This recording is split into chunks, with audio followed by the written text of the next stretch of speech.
some days everything feels normal, but then other days or other times, just randomly out of nowhere, it just like, it hits me.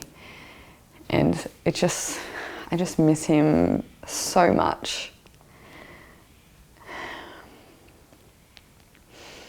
Yeah, I miss him.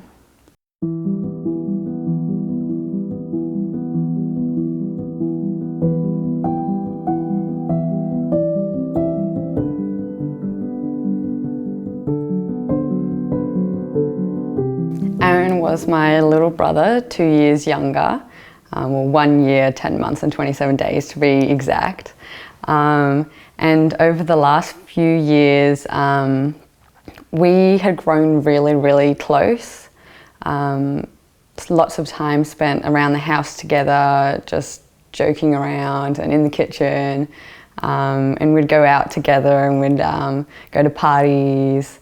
And we'd go for lots of drives. We always went for late night drives or driving between mum's and dad's house. And we'd always have like the music blasting and the windows down.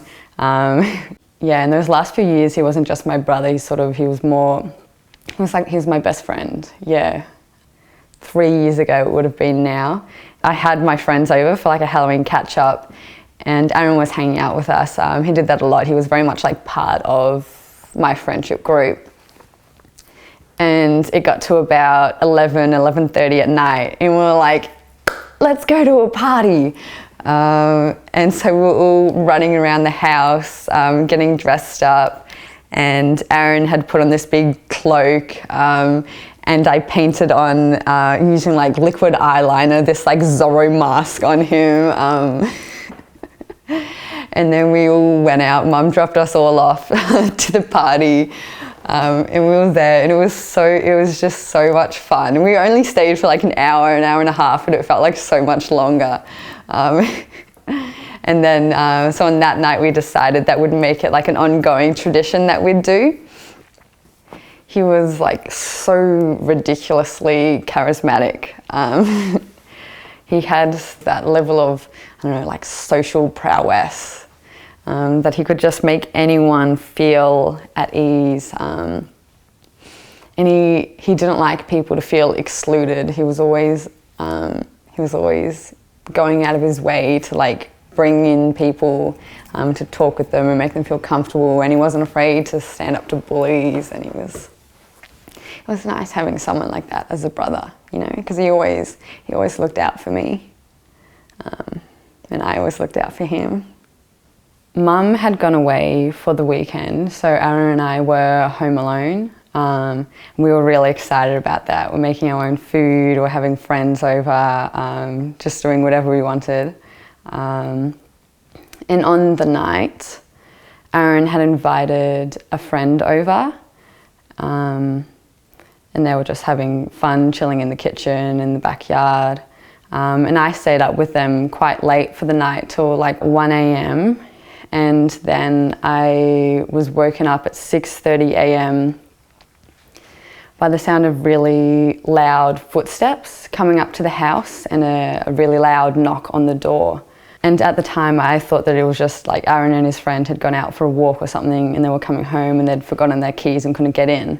But then when I went to answer the door, it was two police officers standing there.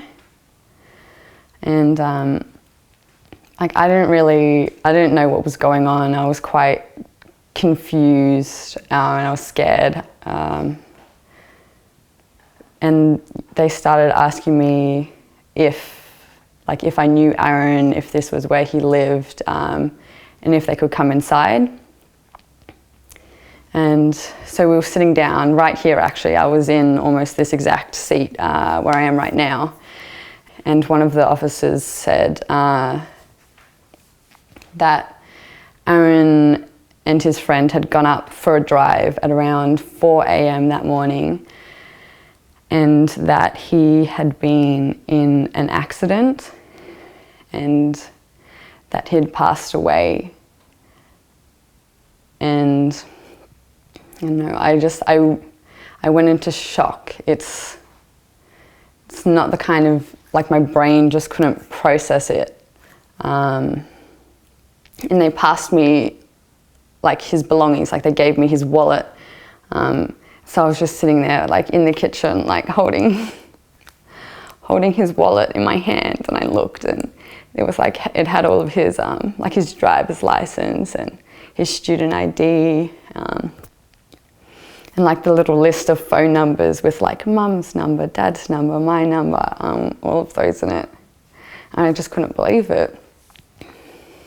And I was home alone, so I had to I called mum first, and it was so hard to get the words out. Like I just couldn't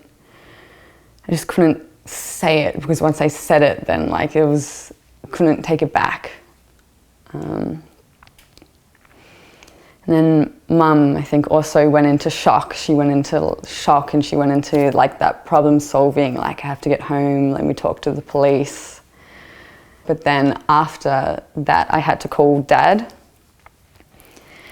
And when I called him, it was just,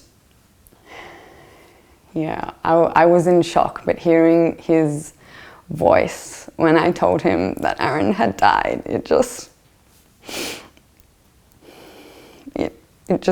broke that shock, and that was heartbreaking. And I'll never forget the sound of his voice.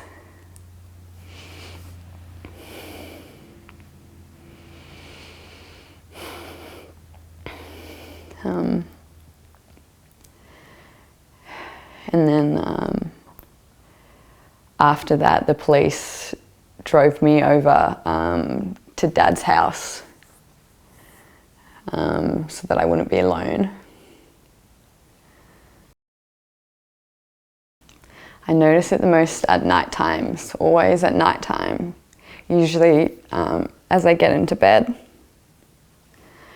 And I'm not doing anything, and it's quiet. I'm just alone with my thoughts. Yeah, and then I think of him, and then the next minute I'm crying, and